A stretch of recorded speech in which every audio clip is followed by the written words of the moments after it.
जय श्री राम, हर हर महादेव। भगवान श्री श्याम सुंदर की बाल लीलाओं की कथा तो अक्सर हमें देखने व सुनने को मिलता है, लेकिन उनके जीवन से जुड़ी कुछ ऐसे रहस्य जो शायद ही हम जानते हैं।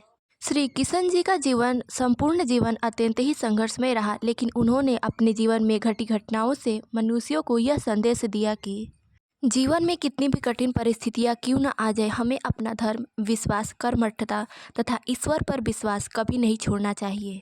मनुष्य की सबसे बड़ी पूंजी है उनके द्वारा किए गए कर्म। वे जैसा कर्म करते हैं, किसी न किसी रूप में कभी न कभी तो उसका फल उन्हें भोगना ही पड़ता है। जैसे स्वयं नारायण ने मनुष्य रूप में जन्म लेकर हम मनुष्यों को मार्गदर्शन दिया है। तो आइए हम इस वीडियो में जानते हैं भगवान श्री कन्हैया जी ने अपना शरीर कब त्याग किया था। भगवान श्री श्याम सुंदर का जन्म 3112 ईसा पूर्व हुआ था। मान्यताओं के अनुसार उनकी उम्र 125 साल 8 माह और 7 दिन थी। पौराणिक कथाओं के अनुसार महाभारत के युद्ध में जब पूरे कौरव वंश का अंत हो गया, तब दुर्योधन की माता गांधारी ने श्री कृष्ण जी को यह श्राप दिया कि जिस प्रकार उन्होंने पांडवों और कौरवों की आपस में लड़वाकर पूरे कौरव वंश को अंत करा दिया, ठीक उसी प्रकार उनका यदुवंश भी आपस में लड़कर समाप्त हो जाएगा तथा उनकी मृत्यु का भी श्राप दिया। उस समय भगवान श्री श्याम सुंदर कुछ नहीं बोले और मुस्कुराकर वह श्राप स्वीकार कर लिए। कुछ समय बाद भगवान कन्हैया द्वारिका में बस गए और वही राजकाज संभालने लगे। समय बीतता गया। एक दिन श्री श्याम सुंदर एक वन में एक पेड़ के नीचे रात्रि में विश्राम कर रहे थे। उस समय उनके पैर में लगी मणि अत्यंत ही ज्यादा प्रकाशमय हो रही थी। उसी समय एक शिकारी जिसका नाम जरा था, शिकार के लिए वन में आया। तभी उसे अचानक कुछ चमकता हुआ प्रकाश दिखा।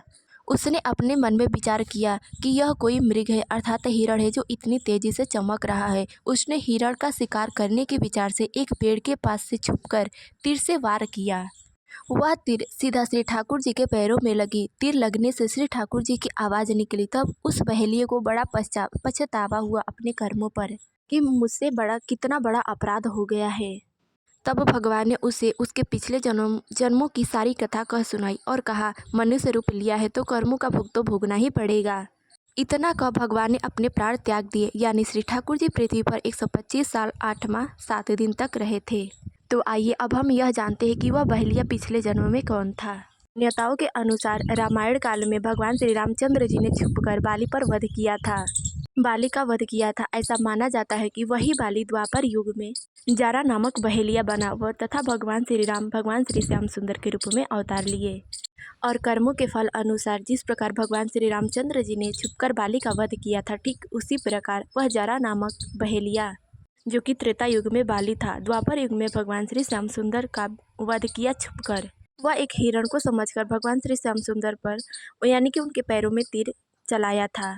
तो इस वीडियो में बस इतना ही। मिलते अगले वीडियो में, तब तक ले जाए श्री राम, हर हर महादेव।